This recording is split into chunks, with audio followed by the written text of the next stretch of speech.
All right, so basically what's happening today, I'm studying these sections. If you missed anything on your quiz yesterday, do you have to redo the whole problem or just parts of the problem? You got to redo the entire thing, okay? So remember, write the original problem, show all your work, and then box in your answer, okay? Here we go, first question. All right, so for this, we are finding the probability of the compound event. So that means it's more than one event. Remember, we're rounding to the nearest whole percent. So there's two things here. You roll a number on a number cube and spin the spinner. What's the probability of rolling an odd number and landing on a 4? Because this is a compound event, we know two different events are happening here. The first event says, what's the probability of rolling an odd number? So looking at this cube right here, how many odd numbers are on there? 3. What are the 3 odd numbers? 1, 3, and 5. So 3 out of how many total numbers are on there? Okay, I have a 3 out of 6 chance of rolling an odd number. That's my first event. Let's go to the second event. Now I want to land on a 4 on this spinner over here. How many 4s are on that spinner? Only 1 4 is on there. Out of how many total numbers? 5. What do I do to these two events? You multiply them. 3 times 1 is 3. 6 times 5 is 30. Now all you're going to do is put 3 divided by 30 into your calculator. What comes out? All right, so yes, you get 0.1, which means it's what percent? 10%. 10%. So I have a 10% chance of rolling an odd number and landing on a 4. All right, same idea with this one. Still a compound event, and we are rounding to the nearest whole percent. You roll a number on a number cube and spin the spinner. What's the probability of rolling a 6 and landing on a 5? Let's look at the first event. The probability of rolling a 6. How many 6s are on here? 1. So I have a 1 out of how many chances? 6. A 1 out of 6 chance because there's 6 total numbers. Let's look at the next one. Landing on a 5. How many 5s are here? There's only 1 out of how many numbers? 5. Out of 5. What do I do to those two events? Multiply them. Listen, this is what tons of people did on their quiz yesterday. They did 1 times 1 and they said the answer was 2. Is that correct? No. Guys, what's 1 times 1? 1. And what's 6 times 5? 30. If I put that into my calculator, I get 0.03 repeating. Once again, I have asked you to round to the nearest what percent? Whole percent. Okay, so what is that rounded? 3% is the correct answer. All right, so this one is a review from chapter 6. Use the percent equation to solve. 65 is what percent of 13? Guys, help me with this. What's the percent equation? P times of equals is. All right, we're going to underline. This is my is. That's my P, that's my of. So since we don't know the percent yet, we're just going to keep it as a P. What's my of? It is 13. 13. What's my is? 65. How do I get P by itself? Divide by 13. What's the answer, guys? 5%. All right, so for this one, we're talking about a lot of kinds of chips. There's Cheetos and Ruffles, Fritos and Lay's and Funyuns. We are looking for the theoretical probability of choosing Cheetos, round to the nearest 10th percent. So this asks for theoretical probability. What's the formula for theoretical probability?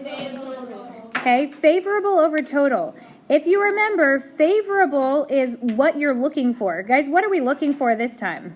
Cheetos. How many bags of Cheetos were there? 16 over total. How do I get the total number of? You add together. 16 plus 8 plus 12 plus 4 plus 9. How many is that? 49. Whenever you get this, you get 0.32653. So remember, we're going to change this over to a percent. 32.653%. percent. Guys, what am I rounding to? The tenths place. Asks his neighbor, do I bump up or stay the same? Bump up. So what's the answer, guys? 32.7%. So for the next one, we're trying to find the selling price. You go into the store, it's $82, but thankfully it is 60% off. So that's exciting. It's going to go down by more than half the price. When finding something like this, we're going to use the percent equation, okay? Do I put 60% there? No, you're going to do the percentage that you pay. So it was 100%, but I'm getting 60% off. So I only have to pay what percentage? 40%. So change that to a decimal, 0.4 times 82.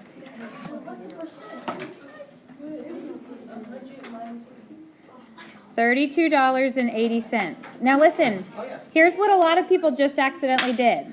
They put in there 0.6 times 82. If you do that, what do you get? You get $42 and what?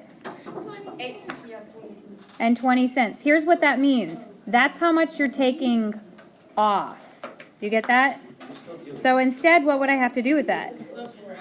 Now you would have to subtract. Wait, are you sure it was 42? No, I got 49. Yeah, I think that you got $49.20 off. Okay, so then you would have to take your $82 and subtract $49.20. What do you get when you get that? $32.80. $32.80. Is that what we wanted?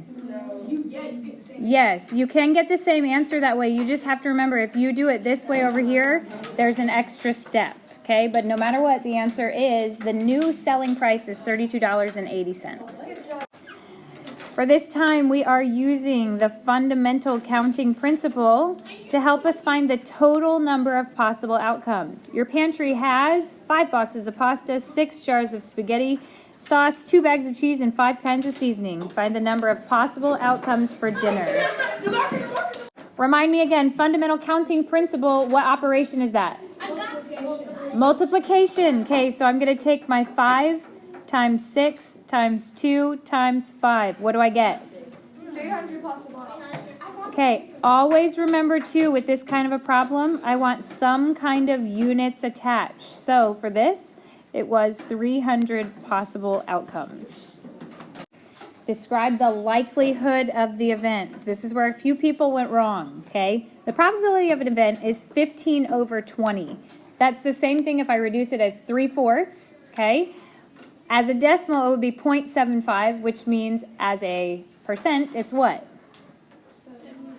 75%, okay? Once again, likelihood is words. What word goes with 75% chance?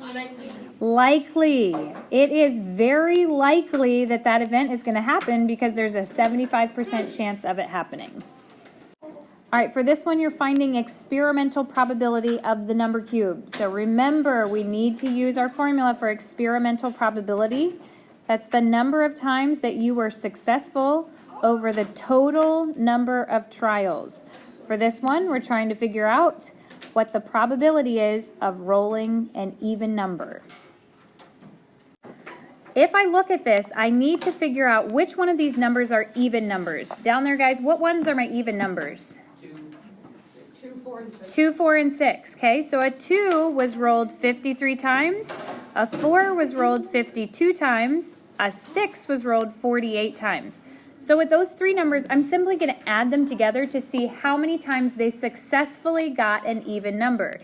If you add together 53, 52, and 48, what do you get? 153.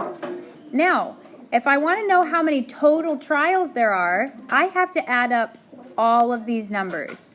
What was that as a total? 300. 153 divided by 300. 0.51, which is 51% is correct. All right, for this one, we are also working on experimental probabilities. So it's the number of successes over the number of trials. What am I trying to be successful at? Rolling a 6. Rolling a 6. Guys, how many 6s were there? They got 48. You've got to use your graph to help you with that, okay? So we've got 48 over, we already figured out how many total were there up here? 300. So you're just doing 48 divided by 300, which is 16%. All right, so 16% of the time they rolled a 6. All right, for the final problem of today, you deposit $800 in an account. The account earns $360 in simple interest in 3 years' time. What is the annual interest rate? So this was from last chapter. You got to figure out your I, P, R, and T. Do we know our interest? Yeah. What is it? $360. Do we know our principal? 800. 800. We started off with 800. Do we know our rate? No. No, it asks me what's the annual interest rate. Okay, so we don't know that yet. Do we know our time? Yes. Well, good job. And it has to be in years. So now we know I equals PRT. What's my interest? 360. 360. So I'm going to replace it with my I. My principal was? 800. My rate? We don't know. And my time? 3. Please remember, there is some work that can be done over here on this side. I need to multiply those two numbers together, okay? So there's nothing to be done on the left side, so I just drop down my 360, drop down your equal sign. What's 800 times 3? 2,400. Okay, 2,400 times R. Here's where people messed up on their quiz and on their homework from yesterday. You want to get the R by itself. What's not letting it be alone? Multiply by 2,400. So we have to divide by 2,400 to get it alone. When we do that, we get 0.15. But a rate has to be, so what's my answer? 15%. 15% is correct. All right, so guys, please review this video if you can. Go over these sections tonight for your test tomorrow.